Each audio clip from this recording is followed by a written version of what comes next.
Hey everybody, D-Lynn here, and I'm here on a beautiful Saturday afternoon. Yeah, it's 1:18. Beautiful Saturday afternoon. If you're looking at me, you probably noticed something. Yeah, I got my nose pierced. And boy, I just want to ask my tatted and pierced friends out there, and anyone else that wants to add to the conversation. I just want to ask about, well, let me just say this. I've gotten pierced before. My first piercing was hard to believe because of my body and whatever, but my first piercing was a belly ring. Wow, I had that belly ring up until, I want to say 2000, because I went to college in 1998. I probably got that done like the spring part of 99. And I had that belly ring up until like 2004, 2005. The second piercing was my tongue, which I still have, and it's intact. Nothing wrong with it. I love my tongue piercing. I had a Monroe, and I ended up having to let that go because at the time I was working for a chain restaurant. Not going to mention. If you know what chain restaurant I worked for, all my subscribers that know me, leave it in the comments. I think you know where I was working. Oh, and then the last one I had gotten was a surface dermal anchor. And I had gotten it, well, you used to be able to see my collarbone, but anyways, we can't see that now. And you might be able to see the nice little parting gift my dermal left me. So I've had 4 piercings since age 18, and I'm 37 now. So I'm pretty sure that I could say I know how it goes. I know what I know what to expect when I go to a place and I ask for a piercing. So I decided yesterday that I was going to actually go and get this done. I wanted it for so long. I thought I would look good with it. And I just said, you know what, quit being scared and just go do it. In the words of Kevin Hart, let me explain. Okay, I went to this place in West Mifflin, Pennsylvania. It's called Misery Inc. For what I'm about to say, I am only giving the truth of what happened for my experience. This does not mean that everyone who's ever gone to this place for tattoos or piercings experienced the same thing that I did. I'm just telling you how my experience went. I got to Misery Inc. probably a little after 6:30. When I got there was only one dude getting a tattoo, so I was the only other customer there. And the girl that came to the counter when I got there, of course, picture somebody at a tattoo place that works there. You're gonna hope that they have like work done. You're gonna hope that they have tattoos, piercings. You know, it shows that, yes, I know what I'm doing. I'm interested in this stuff. And, you know, like, it's a little bit of kind of like an unintentional sell. My first red flag was that I told her I wanted a nostril piercing. She like said, oh, well, we only have 2 types of jewelry. But like, as she's talking to me, she's like stuttering a lot.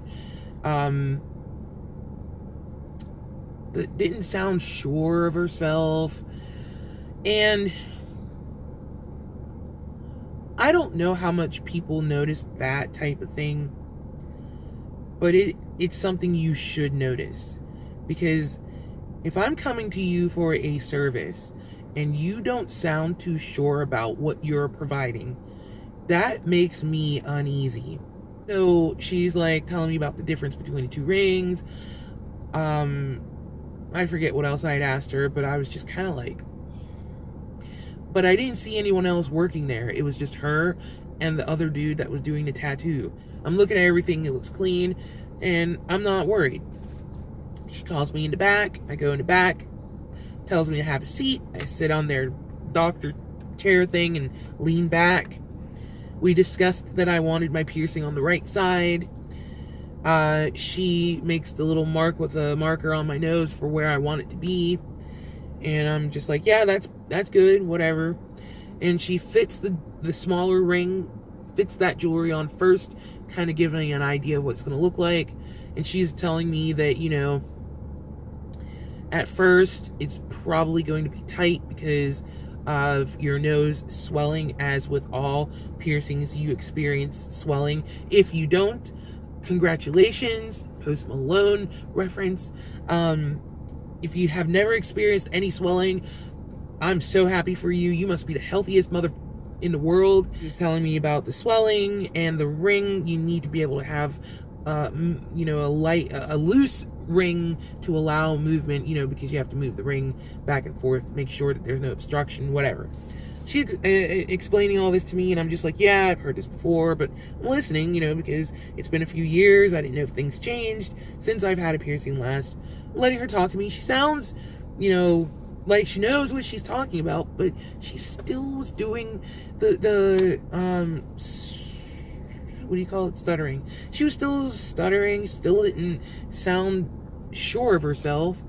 I didn't know if she was nervous or what, but anyway, so we get down to business. I thought she was going to give me some warning, but she tells me that she's going to put this tube on me, and I'm going to feel this pinch as she's doing it. She's like, some describe it as a pinch, and it makes your eyes water. And it for sure made my eyes water. Of course, it's a piercing by, you know, sinus cavities and your face. So, of course, I mean, I didn't cry, but my eyes teared up for sure. And my eyes were closed because I didn't want to see what was going on.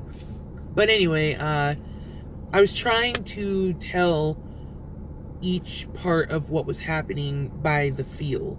Because again, I've gone through 4 piercings already. And each of those 4 piercings, it was like that.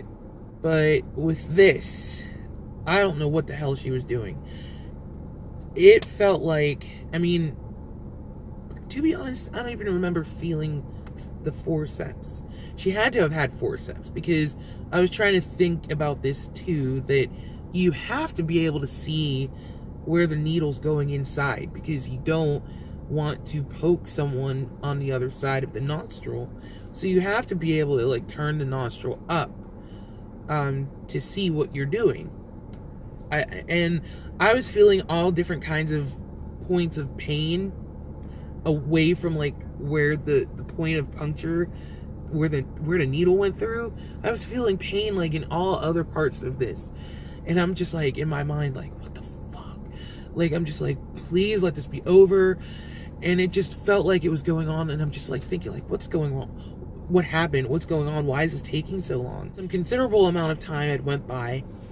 And she's saying to me, she was using that smaller ring, because I told her I wanted a smaller ring because I thought it would look better. And she was telling me she was having a hard time putting the ball on.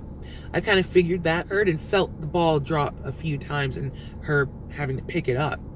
And I'm just like, man, why is she having so much problems with this? It's almost like you don't do this, you know, because you have to do this. You're a piercer. You must do this a lot. You must work with all different sizes of the rings, all different gauges. They all have different size balls. How are you having this much trouble with mine? I just didn't understand. And she was using tools too. It wasn't just her fingers. But anyway, she was telling me she was having a hard time putting the ball on the smaller ring.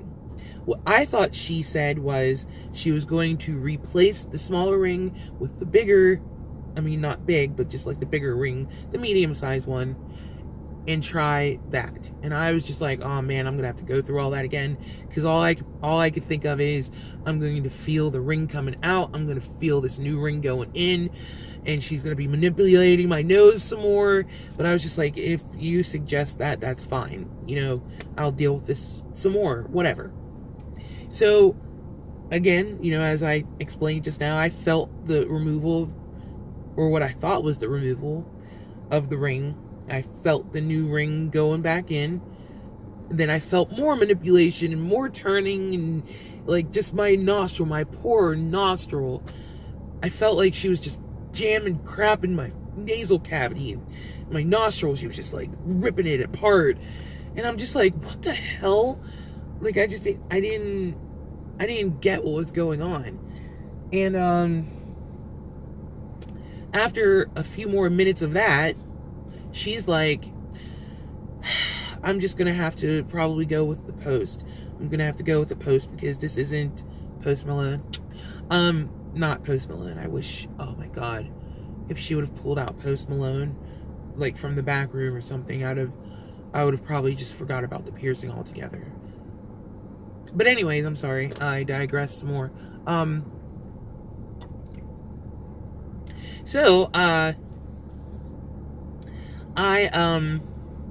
just like, man, now I've been sitting in this chair for, it had to have been a good half hour or maybe even 45 minutes. My nose is killing me at this point, just that one side. And now you're telling me that this second ring isn't gonna work. And I'm just like, oh my goodness. Like, I'm like, I mean, do you have like a bigger ring, you know, to use? I'll be fine with that. I don't care. Like, I just didn't want the Post, you know? And she's just like, well, I have that other ring. And I'm like, but I thought you put the other ring in. And she's like, no, I just used the ball from the bigger ring to put on the smaller ring. And I'm like, man, I thought that's what you were doing. I'm just like, what was going on that was causing me so much pain? And she was trying to put the bigger ball on the smaller ring, in which I'm just like, why would you think you could do that? Because of course a bigger ball, the threading on a bigger ring is going to be different, so it's going to fit that bigger ball. It's not going to go on a smaller threading of a small ring. She's just like, oh, I'm sorry. Okay, so we'll just put the bigger ring in. So I'm like, fine. If you suggest this is fine. I just don't want the Post. So let's go with the other ring. So I sit there. I feel, again, I feel something come out. I feel something go in. My nose is raw. Absolutely raw. It's almost like, well, I don't even have a nostril. Like, my nose is raw at this point. And, but it's not numb. I feel everything still everything is hurting like a bitch. And, after more time trying to put this ball on this one, this is the end result. She gets done. She's wiping my face because, and she even said it looks like a massacre. Like, there was just dried blood, like, everywhere. I mean, it wasn't dripping down or anything, but it was just basically all on my nose area and, like, on my under my nose, on my lip a little bit, So, finally got the piercing on. She's apologizing, like, tremendously. She's just like, I'm so sorry you had to go through that. That was just ridiculous. I'm very sorry about that. You had to endure so much. And I'm just like, oh, yeah, it's just my fucking nose, She's like, I can't charge you for what I made you sit and endure. So, and I'm just kind of like, wow, that's cool. And I asked her, I was like, so how much would it have been? And she was like, it would have been $40. Now, D. Lynn would have, in a different situation, would have been like, yeah, but your website said $30. But because she wasn't charging me, I just felt I might as well just leave that alone. She didn't charge me for this. And I ended up tipping her $20 because, I felt bad. That's why I'm telling this story. I need you guys to tell me, did she suck? Anyone who has a nostril piercing, can you tell me, is that normal? Is that the norm? Should it have been that intense of a piercing? Part of me feels like it should not have been. So, I appreciate you guys listening to all that nonsense, piercing nonsense. Guys, I'm so nervous about this.